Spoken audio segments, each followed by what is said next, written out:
这个故事如果你听起来不累，那么你的听力水平在生活中是完全够用的。要持续提升英文，记得点击订阅按钮。我们开始吧。 The hill looked gentle, but one wrong step could send you all the way down. In the winter of 1884, the town of Mill Creek sat under a hard sheet of ice. The river was frozen, the trees were stiff, and the road that cut through the center of town had turned into a long white slide. Children loved it. Grown men feared it. At the north end of that road stood a small church with stone steps. Those steps were known for trouble. On cold mornings, a thin layer of clear ice would hide on the gray rock. It looked safe. It was not. One Sunday, a shop owner named Henry Blake hurried up those steps. He was late. He carried a box of nails under one arm and waved at friends with the other. His boot hit the ice. His body tilted. For a second he fought it. Then he slid. He did not just fall. He slid down all 6 steps, hit the road, and kept sliding until he knocked into a horse cart. The box broke open. Nails scattered like silver rain. People rushed to help him. Henry was lucky. A sore back, a bruised arm, nothing more. As he sat in the snow, red in the face, he muttered, "It is a slippery slope. You start at the top, and there is no stopping." The men around him laughed. The phrase stuck in the air. Back then, the words were plain and real. A slope that was slippery could hurt you. Farmers used the phrase for muddy hills after rain. Loggers used it when they dragged trees down wet ground. It was a warning about land and weather. Nothing more. Yet words have a way of sliding too. That same winter, the church held a meeting about a new dance hall plan near the river. Some people liked the idea. The town was growing. Workers wanted music after long days in the mill. Others feared it would bring noise, drink, and fights. During the meeting, old Pastor Reed stood up. His voice was soft but sharp. He spoke of Henry's fall on the icy steps. Many had seen it. All had heard about it. "You think it is only a dance hall," he said. "You say it is only one small step. But I have seen how a slippery slope works.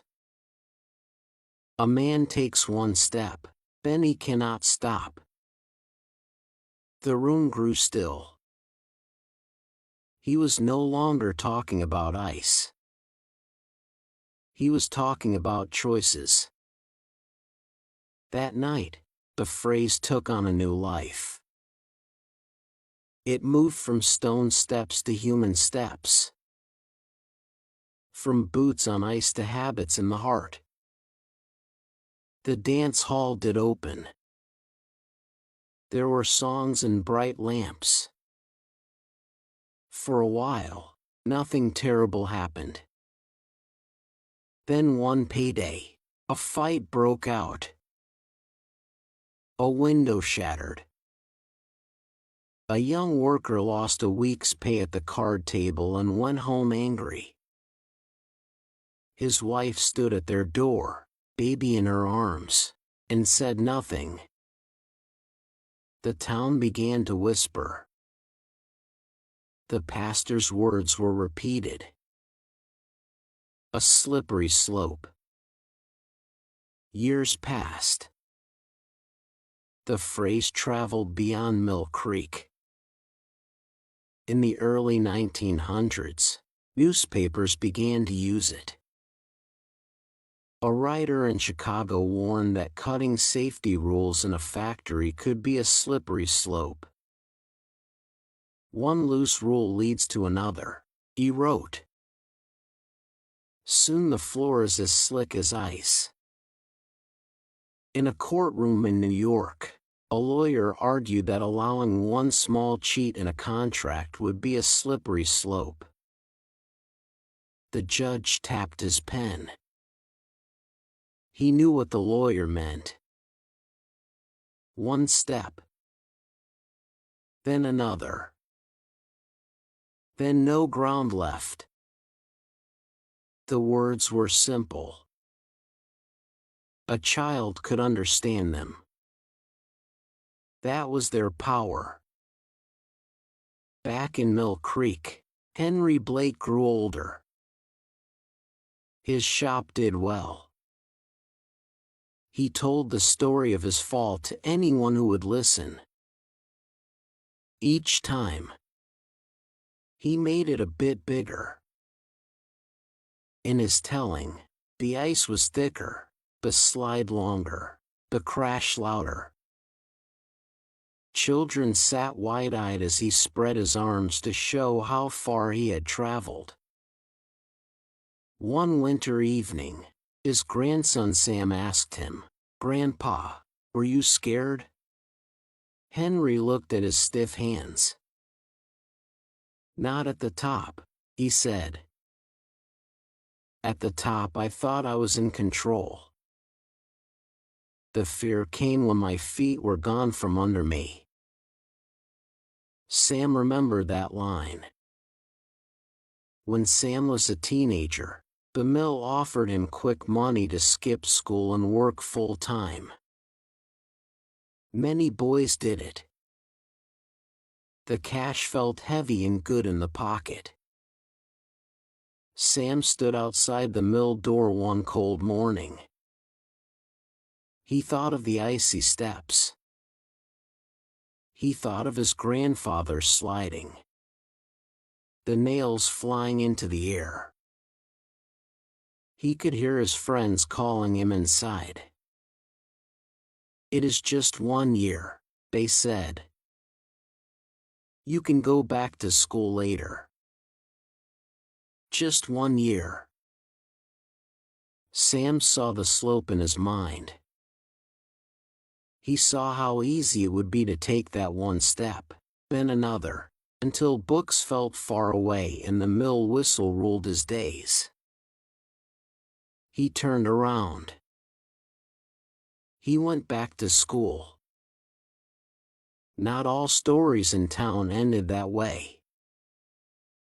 A man named Carl began with one small loan from a lender near the train station.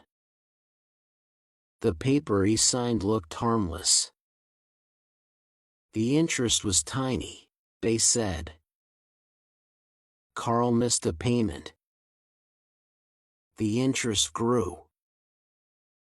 He borrowed again to cover the first loan. Within a year, he had sold his tools. People shook their heads. Slippery slope. The phrase crossed oceans. British papers used it. So did writers in Australia and Canada. It appeared in debates about health, about school rules, about business deals. It did not shout. It did not curse. It simply warned. Language experts later traced early uses of the exact words in print to the 1800s. At first, they described real hills slick with rain or ice. By the early 1900s, the meaning had shifted. It became a picture of danger in slow motion. Not a cliff you jump from, but a hill you slide down, bit by bit, while telling yourself you are still standing. That picture stays strong because it feels true. Most trouble does not begin with a crash. It begins with a small, almost funny step. In our time, the slope may not be covered in snow. It may glow from a screen. A student checks one short video before bed. Then another.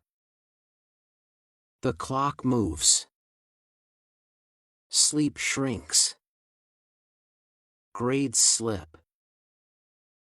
The change is quiet. No loud fall. Just a gentle slide. A worker tells one small lie to avoid blame.